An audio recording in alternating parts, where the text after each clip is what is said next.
Die belangrikheid van gebed. Liewe medegelowige, vandag is ons by dag 3 van ons 21 dae vas in gebed. Nou, vir die eerste 2 dae het ons 'n bietjie gesels oor vas, die belangrikheid van vas en waarom ons vas. Vanoggend 'n kort eerste gedagte oor die belangrikheid van gebed in ons lewens. Nou, terwyl ons vir die volgende 19 dae sporadies gaan vas, is die area van geestelike lewe waar ons hoofsaaklik op gaan fokus, natuurlik die area van gebed. Nou, in die afgelope 18 jaar van voltydse bediening is my waarneming dat toegewyde gebed 'n geestelike dissipline is wat ongelukkig in groot dele van die liggaam ontbreek. Dit is nie vreemd wanneer iemand so in die verbygaan sou sê, ek sal vir jou bid in die lig van 'n behoefte of 'n krisis wat iemand beleef. Wanneer jy die gebruikelike biddende handjies op gebedsgroepe sien, dan weet jy dat die bedoeling daar agter sekerlik goed is. Maar tog kan ek nie altyd help om te wonder of ons werklik vir mekaar bid, intentioneel, hartstogtelik bid.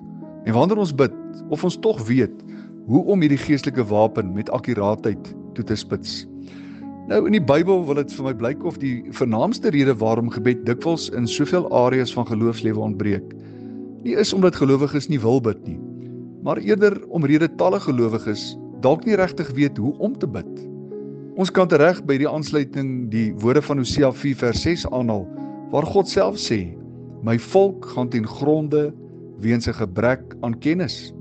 Wanneer ons oor die onderwerp van gebed praat, dan is ons vertrekpunt natuurlik die lewe van Jesus.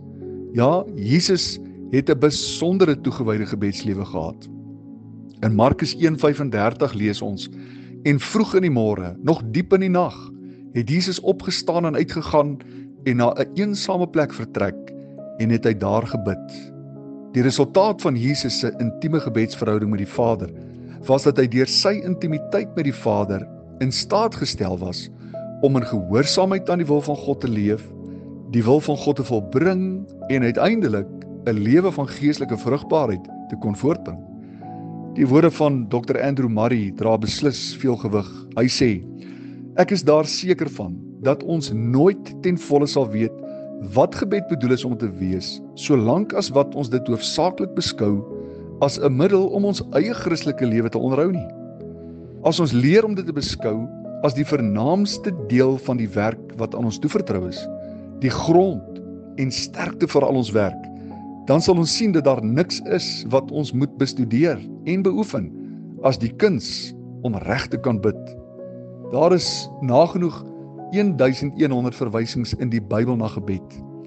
61 van die 66 boeke bevat elemente van gebed.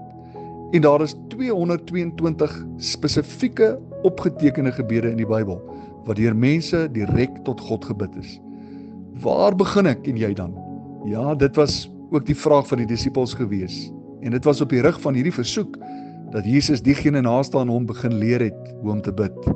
Vir die volgende 19 dae gaan ek en jy saam op 'n gebedsreis, en ons gaan die Here vertrou dat hy deur die ontdekking en deur die openbaring van die verskillende forme van gebed, ons gaan help om na dieper dimensies van gebedslewe te groei, en mag ons aan die einde van hierdie 21 dae reis op 'n plek wees waar ons harte voorberei is, gereed om te ontvang dit wat die Here hierdie seisoen in ons lewens wil doen.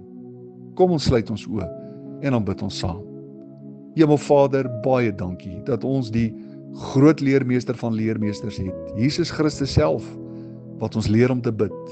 En Here, as daar een ding is wat ons begeer, dan is dit om te verdiep in ons persoonlike verhouding met U.